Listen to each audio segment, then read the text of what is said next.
Right, so, so this is just get this out of the way, joint work with people who you know well. So I should say that so a feature of this workshop has been a lot of highly technical and difficult work with papers lasting up to 96 pages or more even sometimes. So it's not like this. So this is nice, straightforward stuff, I think, to present, and so you can kick off your shoes, lie back, and just enjoy the show.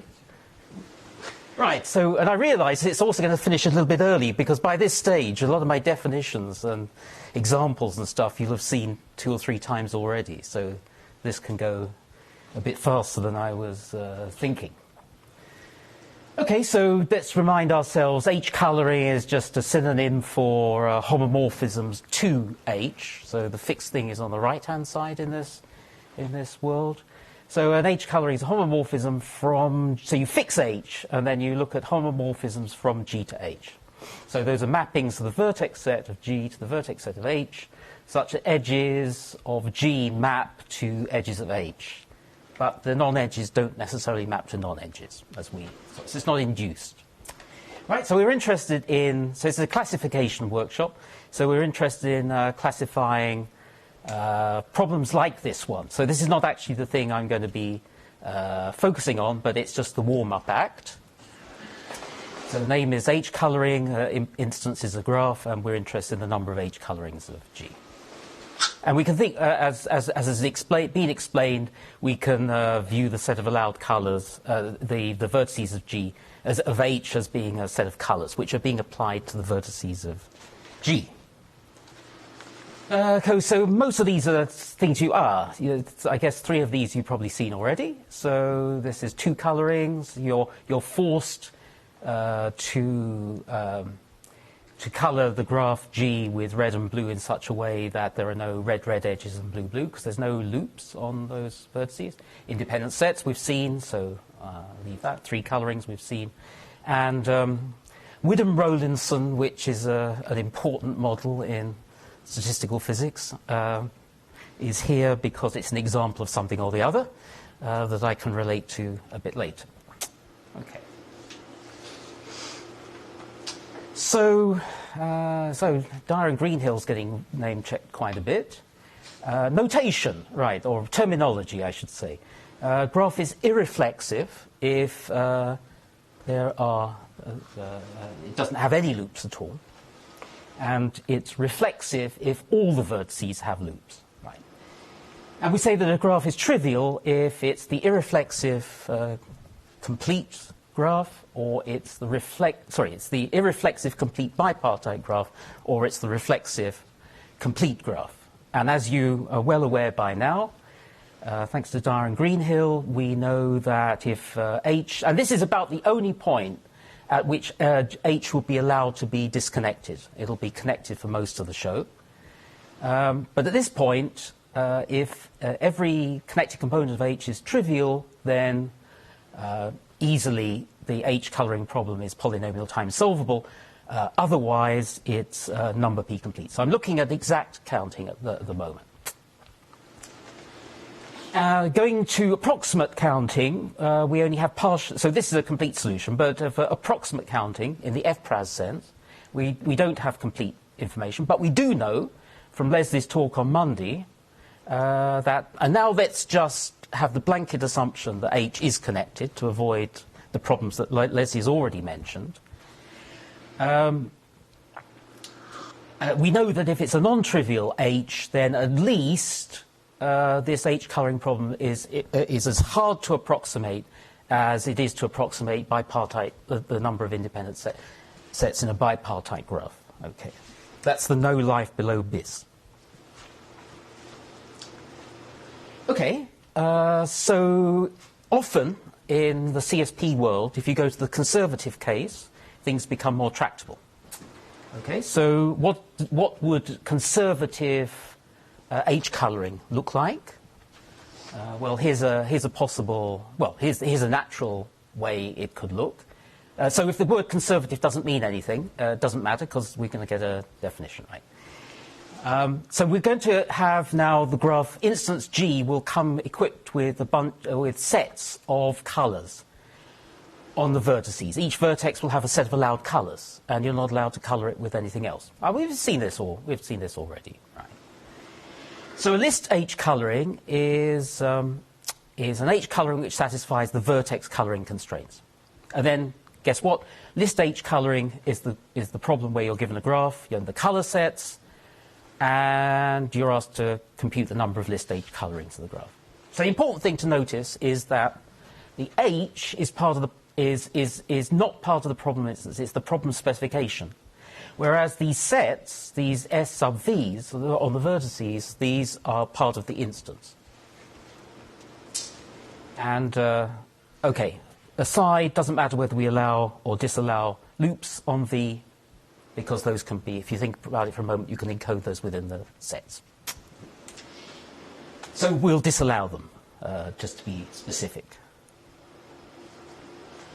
Okay, so let's look at the exact complexity of exactly counting list H-coloring, because that's not very interesting, because the Diamond-Greenhill result continues to hold if you apply lists. So the trivial cases are so trivial that they remain trivial when you have lists on the vertices. So that's easy to check. And of course, you can only make things harder by adding lists, so the hardness bit goes through as well. Therefore, so the Dyer-Greenhill dichotomy looks exactly the same in the list world as the non-list world. So therefore, we're going to spend our time looking at the complexity of approximating list H-colours. Okay, so I guess we've seen this before. What does it mean to approximate a counting problem? It means you've got a fully polynomial randomized approximation scheme, FPRAS, which is a randomized algorithm which takes the instance and an error tolerance and gives you back an answer which is correct within that tolerance, interpreted as a relative error. But you've seen proper definitions already this week. How do we compare, this is also, you've seen, how do we compare the complexity of approximating counting problems? We compare them using approximation preserving reductions. And it goes with the FPRAS in the sense that if you've got problem pi and pi prime, and pi is AP reducible to pi prime, and pi prime has an FPRAS, then pi also will have an FPRAS. Okay, so you can use this to compare the complexity of approximation.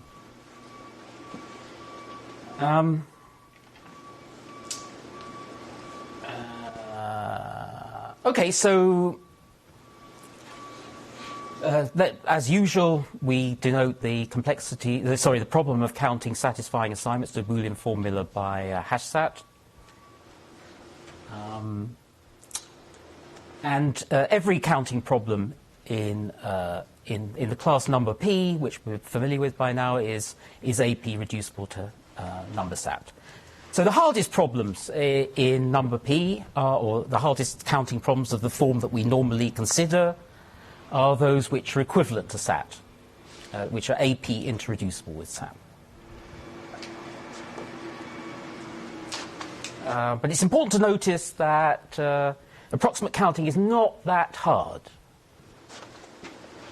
Because even if you have a problem like sat, you can solve it in the FPRAS sense by bisection. For example, using the bisection technique of Valiant and Vazirani.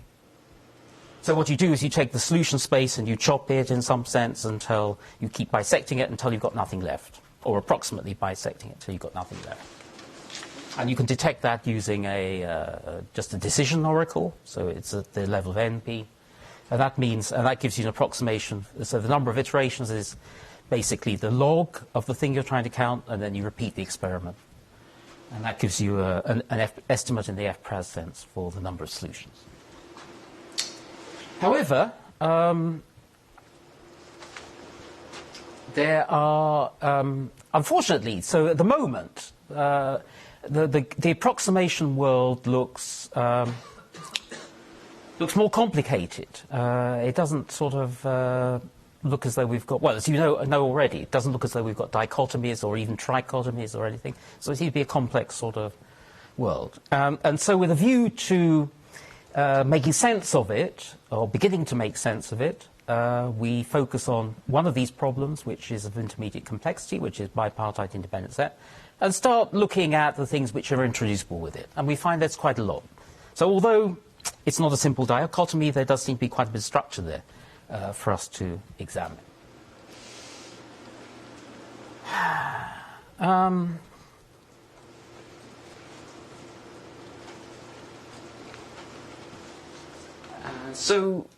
So this is just repeating. So here are some interesting things which are equivalent to bipartite independent set. Ferromagnetic easing model, we know we can solve it approximately if there's no field, but if it has, or even if it has a consistent field, always acting in the same direction, but if it has inconsistent fields, which operate one way in one place and one way in another place, then it goes up to bipartite independent set. Counting down sets in a partial order, partition function of the Witten-Rollins, which is why it sort of sneaked onto the slide earlier.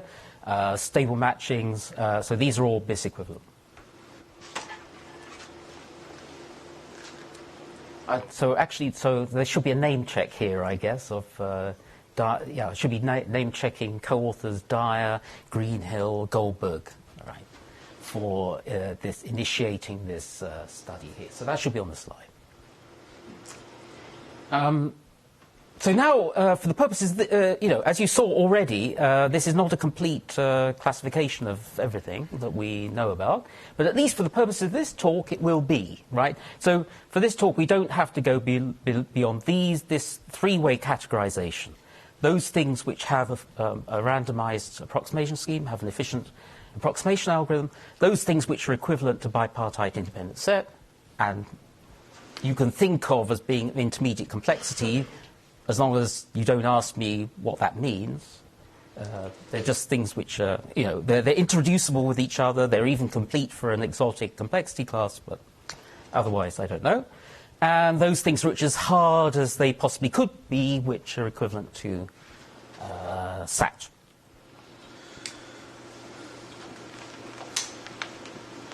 Okay, so what's the advantage of working in the conservative world, i.e. with lists? It's the following. So we're interested in a certain H. So if within it there is an H prime which exists as an induced subgraph,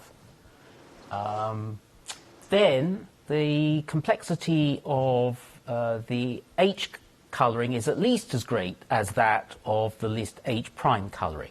Because, of course, if we have an an H prime colouring problem, we can translate it to an H colouring problem just by restricting all of the lists to all the vertices to use the colours which are in H prime and not the general colours within H. So easily using the lists, we can carve out induced subgraphs of H, and whatever the complexity of one of those subgraphs is, the complexity of the subgraph H prime, the complexity of H will be at least as big. So that gives you a hell of a lot of power. And various subsets of these people here looked at the decision version of list colouring. So this is, does a graph G, equipped with lists of colours and its vertices, have an H colouring in terms of Frederick. And so this indicates that there's a sequence of actually 3 papers, which basically one does the reflexive case, one does the irreflexive case, and one does the mixed case. Okay, so this gives the hint that what we need to do to look at the counting thing is to look at hereditary graph classes, because you see that if we look at, say, the class of problems which is BIS easy, those things which are reducible to BIS, that class will be closed under taking induced subgraphs, right? So this is called a hereditary. So a class of graphs which is closed under induced subgraphs is called hereditary. And yeah, it's immensely studied. So if you go to graphclasses.org, you'll see the astonishing amount of effort that's gone into classifying the possible things that you can have. So you're starting, you know, at quite a high altitude in climbing the summit here. So in Leslie Goldberg's work, much of the effort was spent in showing that there is an H prime. Yeah, that's for free now. Absolutely, this is, yeah. That's why we're completely at sea. Well, we're not completely at sea, but we have very partial information about the non-list case. A lot more, yeah. This is a big trailing wind to have. But it still leaves you with something to do, but not like 150 pages or something. Okay, so here are two fascinating hereditary graph classes we're going to look at. And the nice thing is we can view them in two ways, and they're kind of dual ways. So one is ideal for proving easiness, and the other is ideal for proving hardness. Okay. But I was telling you it was not going to be too taxing, this, right? So one way of looking at these classes, so they're called bipartite permutation graph, and it is a bipartite graph and a proper interval graph. And one way of looking at it is in terms of the adjacency matrix, right? So I'm going to say a staircase form is, so a 0, 1 matrix, which may or may not be square, is staircase form if you look at the minimum position, which is a 1. Yeah, so the ones in each row are contiguous, right? So it goes 0s, 1s, 0s. Moreover, if you look at the... If you look at the left-hand end of the 1 sequence, that's monotonically increasing. So the leftmost 1 marches to the right as you go down the rows of the matrix, and the same is true of the rightmost 1 in the matrix. Okay, so actually, I think there's an example on the next slide, so you don't really have to follow this too closely. Graph is a bipartite permutation graph if you can... So you look at the biadjacency matrix. So this is the one which the rows are labelled by the vertices on one side of the bipartition.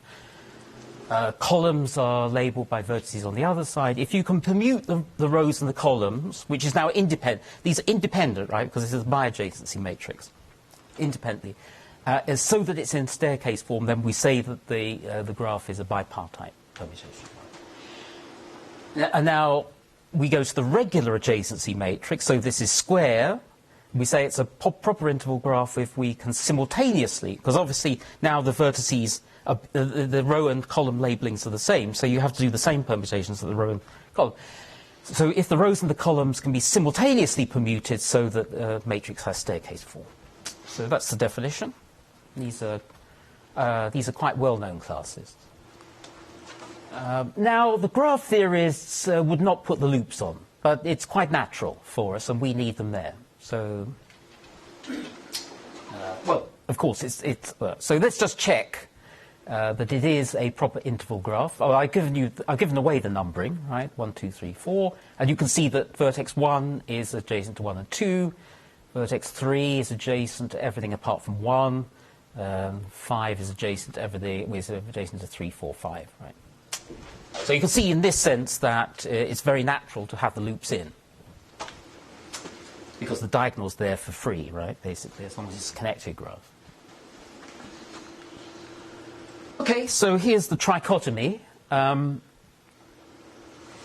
if you have a connected graph, as Leslie explained, if it's disconnected, then you're in trouble, because you don't know how to... If you have a mix of hard and easy things, you don't know what's going to win.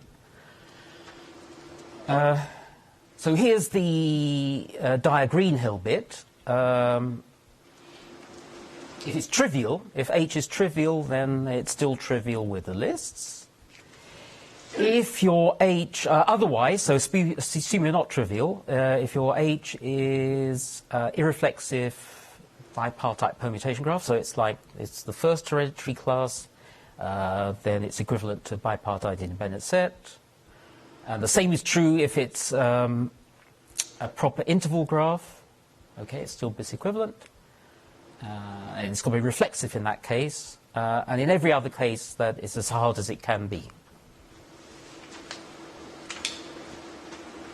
Okay, so this is it's almost a repeat of a previous slide, but you can see this is trivial, so it's an irreflexive bipartite, so that's FP.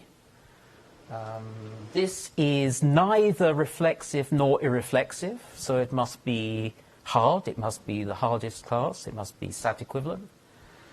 This is irreflexive, but it is not a bipartite, well, it's not even bipartite, okay? So that's again in class 3. It's again sat. This thing here is it's reflexive, and it is a proper interval graph with the numbering 1, 2, 3. Okay, so that's bis equivalent. So that one is, whatever it is, it's equivalent to approximately counting bipartite independent sets. Independent sets in a bipartite graph. And then this thing at the end was just there as, to sort of, there's an example of something which is equivalent to bis because it's a reflexive proper interval graph, and here is something which is equivalent to bis because it's a irreflexive bipartite permutation graph. And this numbering 1, 2, 3 of the rows and the 1', 2', 3' of the columns is the witness to the fact that that's a... Okay, so you can look at, it's a very easy condition to apply. And there are, I should imagine, there are not just polynomial time algorithms for deciding these things, but not much more than linear. Okay, so let's just see how this goes, roughly speaking. So, good. So let's look at the hardness part first. Well, actually, 90% of the time I'll be looking at this. So we're looking at graphs which they're not reflexive proper interval graphs, and they're not irreflexive bipartite permutation graphs. So one thing they might be is graphs which are neither reflexive nor irreflexive. So they've got some loops and some non-loops, and they're connected, so they must, yeah. Sorry to interrupt. So it's already hard for very small edges, right? Constant size edges. So your list can be just constant size, presumably, for the hardness. Is that true? I mean, you're ultimately finding the small... That's true. Yeah, you'll see that, yes, that's entirely true, as will become... Oh, no, it's not, is it? Because... You don't always find the small constant size graph in H? No, because, so for example, H might be a cycle. No, even there's a cycle. No, actually, no, even that. I was worried about cycles, but even that's okay.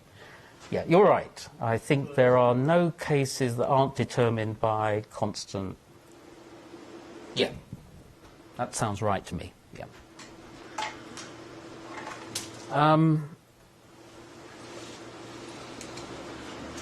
Okay, so yeah, so if it's not reflexive or irreflexive, it must contain... I mean, there must be an edge which joins a loop to a non-loop, so it must contain independent set. Okay, so that's a hard... counting independent sets even approximately is a hard problem. So now we just have to deal with irreflexive and not a bipartite permutation graph, and the other one, reflexive and proper interval. So now, this is where you can just wheel in this massive amount of work on hereditary graph classes. And there's an excluded subgraph characterization. So a graph is a bipartite permutation graph if it excludes these three specific graphs and cycles of length other than 4. So if something is not a bipartite permutation graph, then we know that it's got either this thing, as induced subgraphs, I should say, or an induced cycle whose length is not 4. And you just have to go through these things and check that they work. By work, I mean that they are at least as hard. They're as hard as they can be.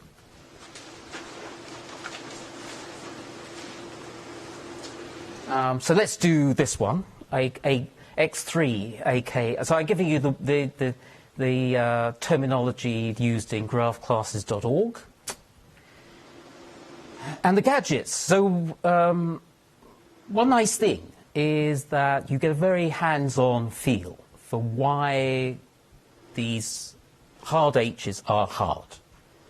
Okay, it's because they encode the antiferromagnetic easing model, and the gadgets are trivial, or near. Well, they look trivial. So they're paths. So this is supposed to be. I should have done some better graphics, but what it's supposed to be is supposed to be a path of length 1, 2, 3, 4, with 5 vertices, and these sets here are supposed to be the allowed colours at that vertex, where the colours are given by these numbers, right? So each colour, well, a number is a colour, is a vertex of H. And the thing to know about this gadget is if you read off the first colour in each pair, 1, 4, 3, 4, 2, 1, 4, 3, 4, 2, it's a path in X3. And if you look at the second component, 2, 7, 6, 5, 1, 2, 7, 6, 5, 1, it's also a path. And somehow they managed to avoid each other. You see, if you left that 3 off, that would be a bipartite permutation graph, as we saw earlier. And somehow, when you try to construct those two paths, they would interact too much. But the fact you've got that little 3 there means that as they, and you'll see an animation now, so you'll see as that 2 traces out that path, and the red one traces out that path, in a little dance, whoosh, it can hide up in 3 momentarily, so they don't interact too much, and then come back down. So the gadget, so it all boils down to just checking for each gadget that you can do this little dance that interchanges 2 of the colours. Okay. And intuitively, if that means that, so you've got a gadget which twists the colours 2 and 1, so it should be antiferromagnetic. Now, so why is that, actually? It's because that if you look at the interaction between successive spins or colours, you can code those up as 2 by 2 matrices. So, for example, the first thing, 1, 2 versus 4, 7, is coded up by this matrix because 1 can be adjacent to 4, well, if you remember what was on the last slide, and 2 can be adjacent to 4, and 2 is adjacent to 7, but 1 is not adjacent to 7. Okay? So there'll be a 2 by 2 matrix which expresses each of these interactions. And there are 3 these are the possibilities that can occur, and the thing that does not occur is 1, 1, 1, 1. And it doesn't occur because you have this little dance that's shunted. So it comes out of the 2 paths not interacting too much. They interact a bit, okay, because there's a 1 up here. But they don't interact too much. And each of these matrices has determinant 1. So it means when you multiply them together, you get determinant 1. Yeah, he has 10 minus 9, sure. On the other hand, there's a twist. We twisted 1 and 2. So when we untwist, we get this, which is determinant minus 1, obviously, right?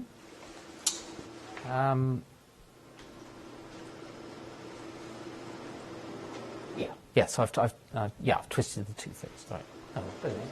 I mislabeled the.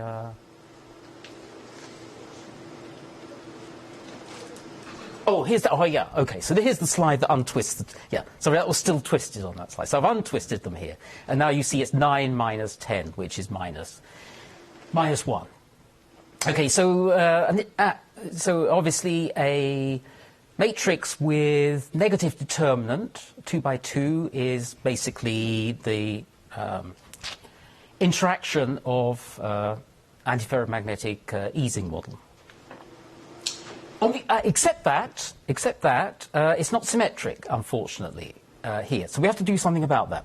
But we don't have to do very much, because if we go back to here, we see that this graph has an involution. It has an automorphism of order 2, which flips 1 and 2. So that means if we've got a gadget that will do this, we've equally got a gadget which does the same thing with 1 and 2 interchanged. And so we do that. So we've got now 2 paths, and we put them in parallel. And that will create a symmetrized gadget which looks like this, and it's still got negative determinant. So this is a pucker antiferromagnetic easing model.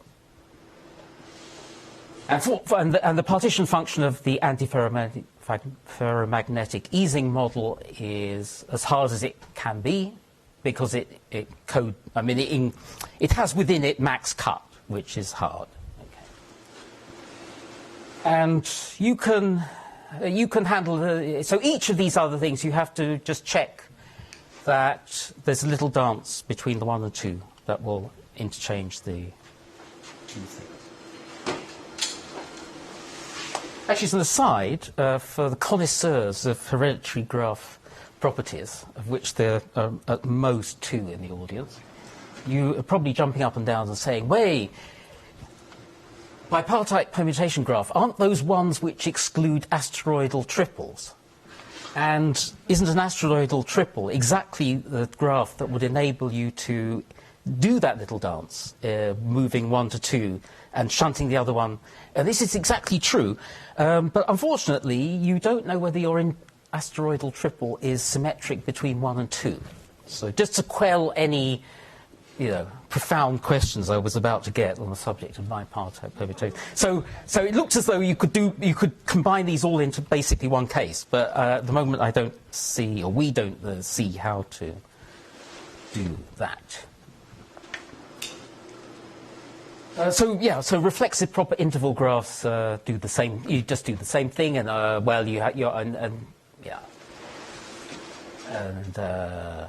okay, good. Well, everything works in pretty much the same way.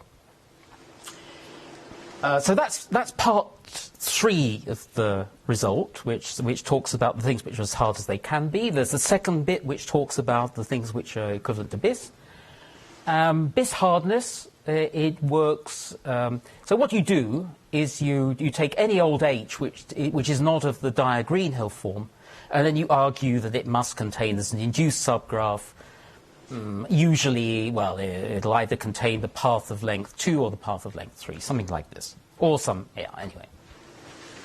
So, and those turn out to be all at least as hard as BIS. And the BIS easiness part is interesting. Well, then you go to the matrix characterization. So this is the nice thing about this world, is that you've got different characterizations of these graph classes. One which is, they're kind of dual. One is like there exists a thing, and the other's like there does not exist a thing. So they're absolutely ideal for doing the easiness and the hardness bit of the proof. And this part is not new, so okay. If you go to this paper, it may not be absolutely clear that what's being done is what I claim, but anyway, it's there. And so this is saying that using that staircase pattern for the matrices, you can code up an H-coloring, list H-coloring instance as an instance of bipartite independence. Well, you code it up actually as basically downsets in a partial order, but that is a BIS equivalent problem.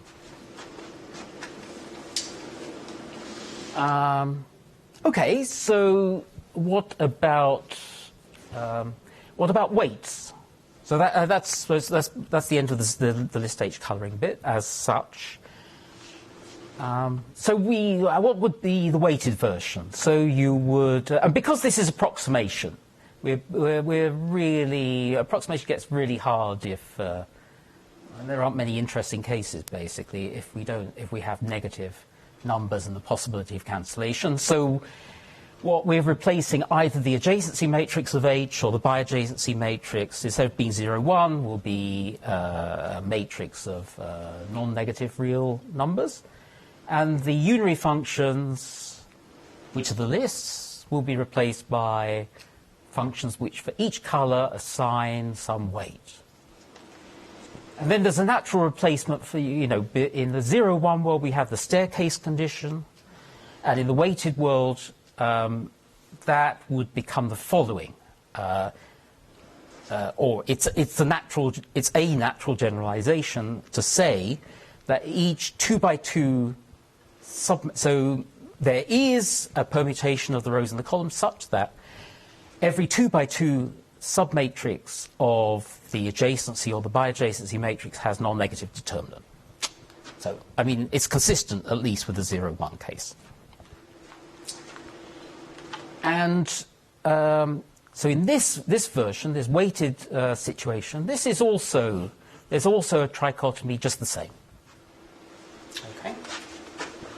So it might look, for the moment, that what I've just been telling you about is just a special case of this. It just looks like you take the weighted thing and you restrict to 0, 1, but this is not so.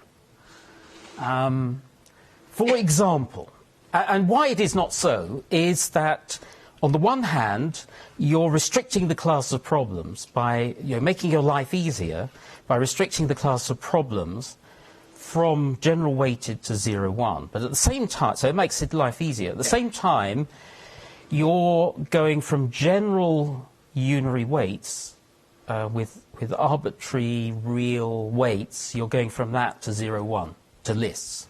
And therefore, you're tying an arm behind your back. So you're making life harder.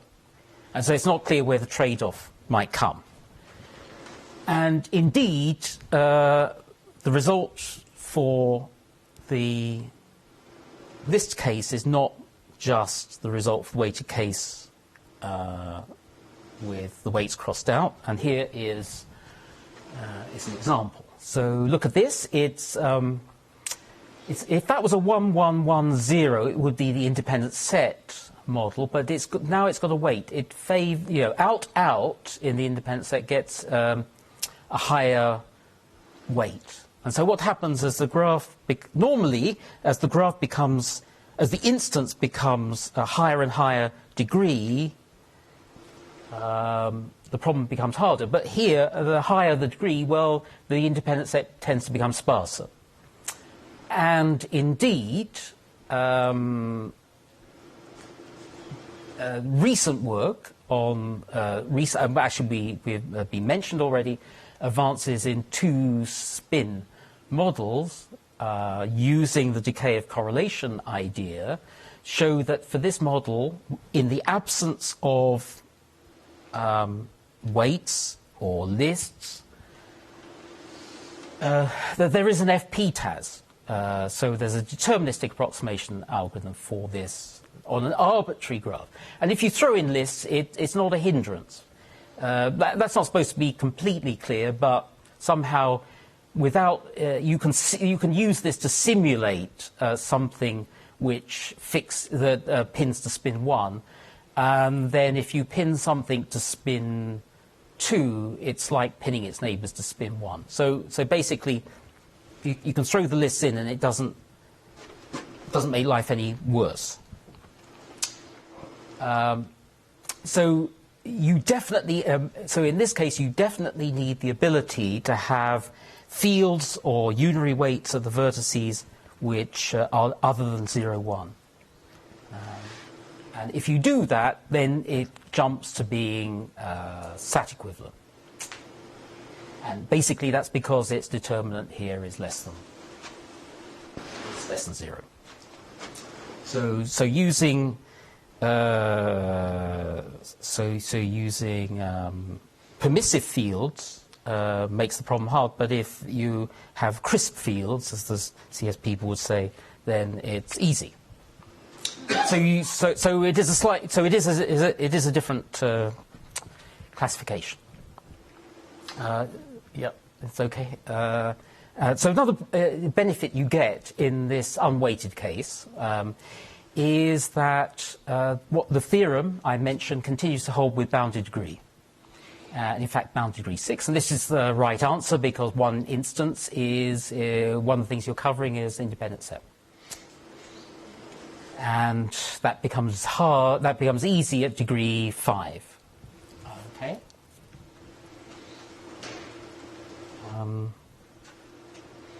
And actually, the odd thing is that it turns out that independent set is one of the few, basically, pretty much the only thing that requires degree 6, and most things actually only require degree 3.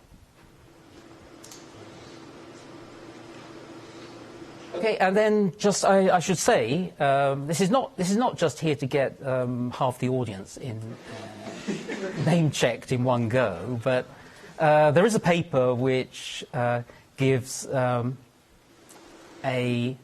serious, a very serious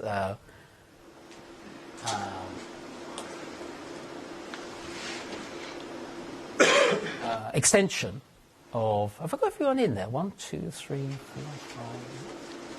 5. Is that okay? Yeah. Is it right? Is it okay? Good. And it wasn't the greatest number of authors in a paper at Stacks. No, but it was a contender. Yeah. So it's a big generalization in the sense that it's covering the situation where where the interactions are not just binary, but there could be 3- or 4-way interactions, and there might be several different kinds of interactions. So it's we're in the full CSP world, and it doesn't give a trichotomy, but in the bijective case, so that basically it's like. So all the interactions are binary, but they're not necessarily the same binary interactions between every pair of vertices, then you do get a trichotomy. And it's even decidable, but it doesn't have the explicit form given here. So I think the benefit of this is that you look at H and you see instantly which part of the world you're in. You don't have to look at multimorphisms and stuff. And also, you get a very hands-on feel for why the hard instances are hard. They're hard because there are linear gadgets which mimic the antiferromagnetic Ising model. But actually, the result is tantalizingly of the same form. It says at some very high, at some high level. What this result says, the general CSP result is saying, is that the complexity is determined by the.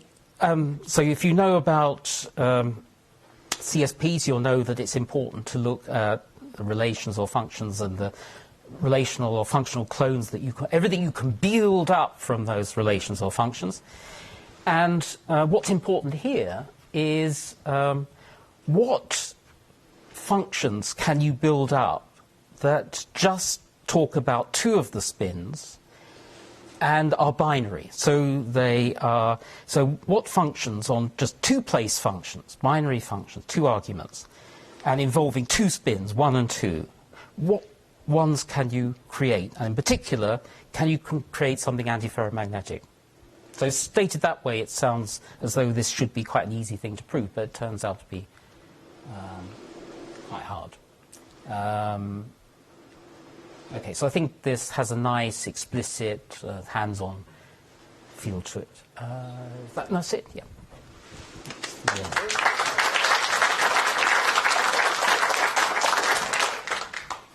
Questions? Comments? Say like to say counterexamples. So the lists seem to give you quite a lot of nihilistic power. Yeah, they do. Seems to come out very cleanly and informatively because of that. But you're showing hardness by going to the Ising case. Would there be any interest in considering the planar variant here to see what happens in that case? In the planar,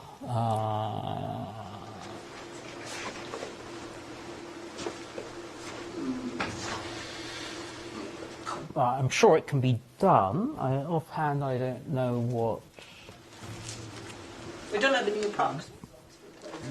Yes, that would be a big That would be the absolute killer, right? That we don't really know.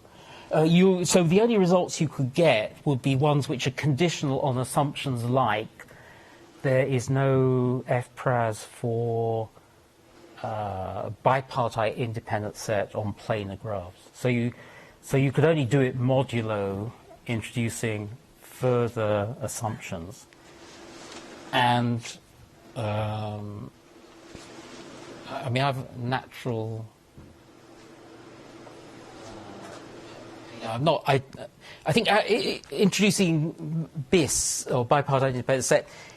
Personally, I think is an okay move, but then you don't want to do this too often. I think. Leslie, that's right. That would be the problem. Yeah, Mickey. So usually the meta problem is decidably in polynomial time. So to be more precise, when we take Schaeffer, deciding whether a relation is Horn dual, Horn if or affine or 0 or 1 valid can be done in polynomial time. You mentioned other conditions, namely permutations on a certain matrix or a matrix having a precise condition. Tell us more about the complexity of... Okay, it's so from that permutation condition, it's not clear that it's even polynomial, but these things are nearly... Martin's probably the expert. They're nearly linear, aren't they? They actually are. They are linear. And then the other answer is you could go to the induced subgraph characterization and get... Oh, no. Okay, it's not obvious. So these fixed ones you could check for, but then you'd have to check for the... Okay, yeah, the cycles, there's no... Yeah, I'll stick with just one answer to that question. Yeah. Especially since one answer was as good as it. So Well, if not, that's saying very good.